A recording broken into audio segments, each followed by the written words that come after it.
Hi, I'm Marcy Jellison. Welcome to Voice Tip for the Week.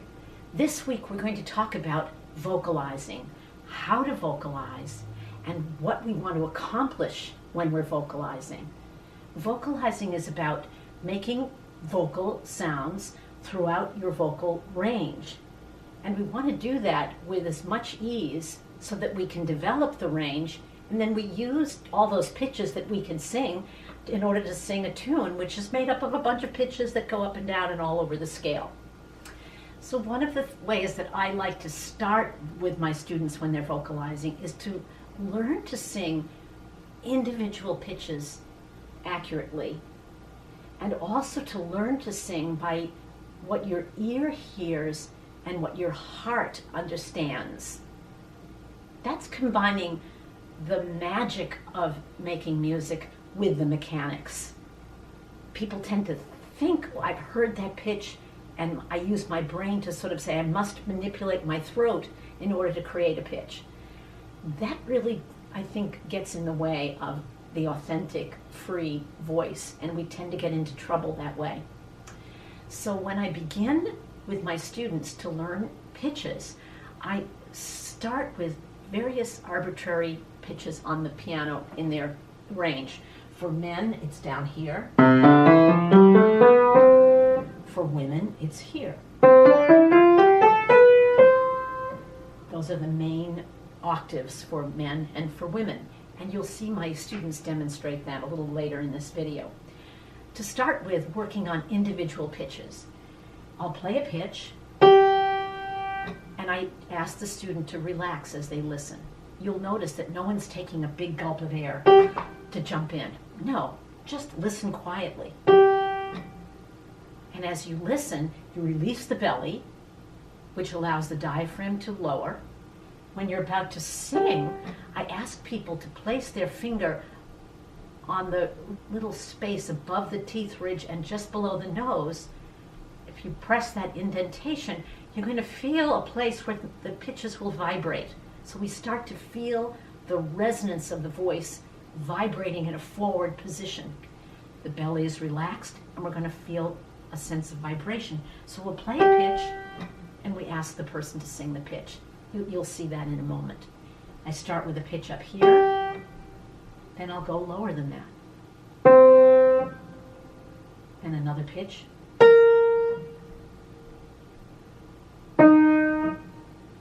And so forth and so on. And we keep expanding the range up and down, not in a linear way, because every pitch that you approach, the body will discover how to do it. We don't want to reach for a high pitch by thinking we have to tighten and reach up for something, nor do we want to sing a low pitch by kinesthetically making low positions in our body. We want to just be, let the ear and the heart do it. What initiates the sound is hearing the pitch, and then the body, the diaphragm, goes into action. And that's the way each phrase is actually initiated when you sing. The diaphragm is a muscle that does the work. So we use the diaphragm to let the sound go from the body to out of the body, and then we relax, and then we use the diaphragm again. So this exercise is like exercising the diaphragm, literally getting it strong so that it can begin each phrase, and the student is learning exactly where things resonate. So now you can watch my students demonstrate what I'm talking about. A bit of a hum.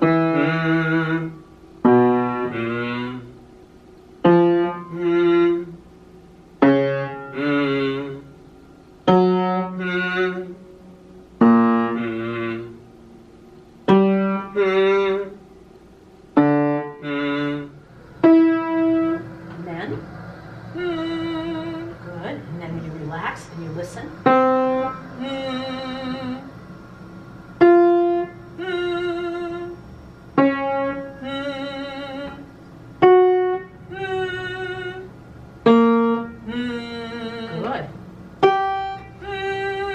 So I hope you found that to be helpful. So remember that the diaphragm is doing the work in a relaxed way. You're listening and you're calm and ready to fire up when you sing. Firing up when you sing means the abdomen goes to work to help the sound come forward and out, and you feel diaphragm, and resonance. And the heart and the ear are what is stimulated by the sounds that are being heard. So that's how you begin to develop the range. And you keep reaching up and you keep reaching down with pitches, and see how relaxed you can be when you do them. So next, after you've practiced your individual pitches, you want to take some time to practice groups of pitches in patterns, because oftentimes there are patterns that happen in music that you want to repeat. And as you learn patterns, your voice develops more fluidity. So that's the reason why we're doing patterns. So you'll hear now Levi and Megwin demonstrate different kinds of vocal patterns using different vowel sounds in those patterns. Mi, me, ma. Good, let's keep going. Mi, me, ma. Mi, me, ma. Mi, me, ma. Mi, me, ma. Mi, me, ma. Great, good. Good, one more.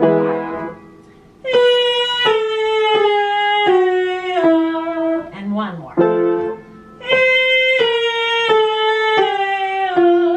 Great, great. Me, me, me, me, me.